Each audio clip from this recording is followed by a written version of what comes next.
we could have done better in that a really sophisticated approach to the case would have been to try to put it all on with video evidence.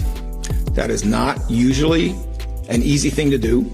I would say with 20/20 hindsight, it's something that could have been done. And I own that. I mean, ultimately the buck stops here. It's not my job to throw other people under the bus.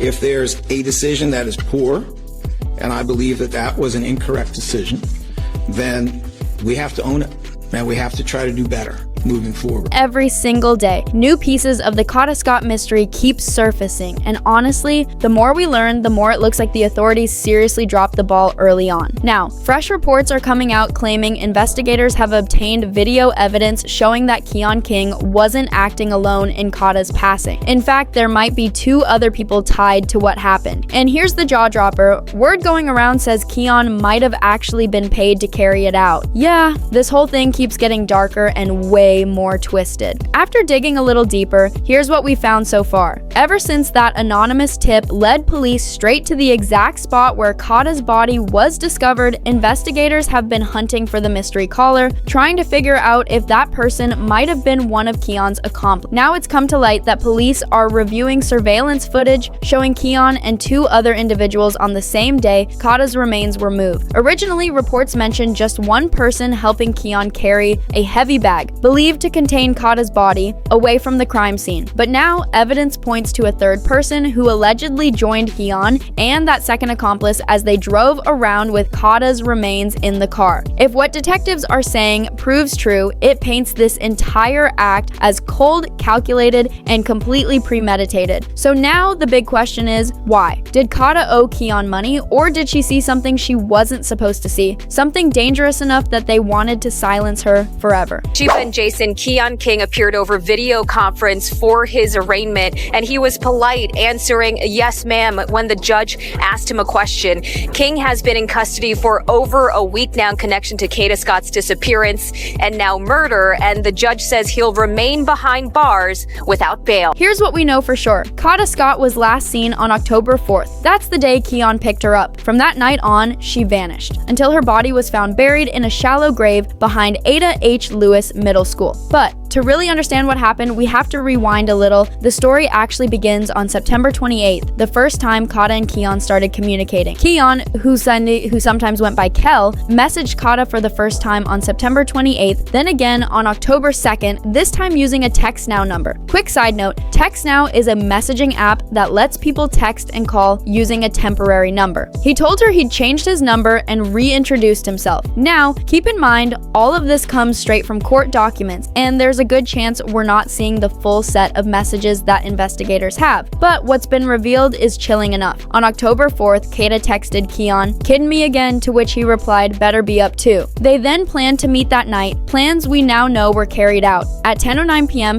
Cotta sent her final text, "See him when you're here," which investigators later confirmed meant "call me." According to the case file, Cotta was seen getting into what looked like a dark-colored SUV, and the vehicle left immediately. By 10:24 p.m., her phone went completely dark. Police now claim that SUV was actually a black Hyundai Accent, a car Keon had stolen from a pizza delivery driver earlier that night while the driver was making a delivery. That same car was later found parked at Aubrey Recreation Center right next to Ada H. Lewis Middle School, where it stayed for more than 36 hours. Surveillance footage from October 5th shows 2 people moving something heavy, consistent with the size of a human body, from that Hyundai toward the school grounds. What's even stranger is that a third person might have been involved, because a gold Toyota Camry was also caught leaving the area shortly after. Keon calls me, and keep in mind, I am in school, I am in Maryland, and he will usually just call me, just to check up and talk. So he calls me and he asks me if I know Cotta. And I'm like, yeah, I know Cotta. And he's like, oh yeah, I noticed that she lives really close to you. I'm like, yeah, she lived right in the back of me. And I'm not thinking nothing of it, because he usually calls me and, we just be chatting. He'll call me about the people that be around, because he is the pharmacist. I live in the neighborhood and he be in my neighborhood. So we hang up the phone, and that was that. We were only on the phone for 29 seconds. So you can see that this is the day that he called me, and there was no reason to call the cops. He already turned himself in, and I felt like it would be kind of a waste of time to tell them that the guy that they already have in custody, called me and was asking about the girl. And me personally, I'm not a cop caller. Like, I don't call the cops. That's just the way that I grew up. That's what I was around. They will always tell me, you don't call the cops. So I just felt like, the information that I had and the fact that, I'm just not really a cop caller, it wouldn't make sense for me to. Then on October 7th, that black Hyundai Accent was discovered burned, clearly torched to destroy any forensic evidence. And just like that, the biggest physical link tying Keon and possibly his helpers to Kata's unaliving went up in flames. So far, investigators believe Keon was working with at least 2 other people, plus the 2 women who lived with him while he was moving back and forth between his house and the crime scene. But there's another name floating around, someone who hasn't been officially mentioned by police, but is being talked about online. Gabby. If you remember, Gabby posted a video on TikTok defending herself and trying to explain why she never went to the police or shared what she allegedly knew about Keon and Kata. Well, I'm really just trying to keep my head on the books, and I wasn't really trying to let this stress me out, so I kind of just let it go. He turned himself in.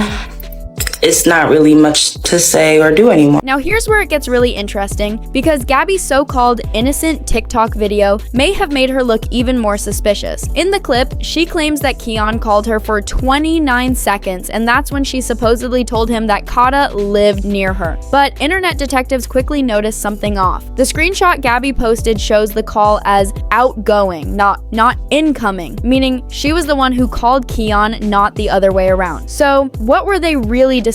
And that's not the only strange thing. Gabby also shared a message to her mom saying she'd recently been arrested and released. When people dug into her record, it turned out she'd been arrested back in March 2025. And get this, she was charged with possession of a weapon, terroristic threats, conspiracy, assault, aggravated assault, and endangering another person. She's currently out on bond and still has an open case in court. Some people think she might have worked out a deal that lets her travel out of state for educational reasons, because in her TikTok she mentioned having an exam coming up and needing to focus on school. So when you put Gabby's background next to Keon's, who, let's not forget, was known around the neighborhood as the local pharmacist, it starts to look like her connection to him, and maybe even to Kata's case, runs a lot deeper than she's letting on. And here's the twist that's really unsettling. This might not have been something that started the day Keon first texted Kata. Some believe it had been planned well before September 28th. One of Kata's co-workers from the nursing home said she noticed Kata looking visibly upset just days before she disappeared and overheard her saying, "I can't believe you're calling me about this." Kata's parents also revealed that their daughter had confided in them that someone had been harassing her in the days leading up to her disappearance. So maybe she got caught up in something serious and Keon was brought in to handle it. Another detail that really unsettled people, how Kata actually lost her life. According to the Philadelphia Medical Examiner, she suffered a blow to the head, but that method doesn't line up with Keon's past. His criminal history shows a disturbing pattern. He's previously been accused of choking his victim. So the way Kata was unalived feels detached, almost impersonal, like he wanted to get it over with without getting too close. And considering his reputation as the local pharmacist, maybe this kind of act wasn't new territory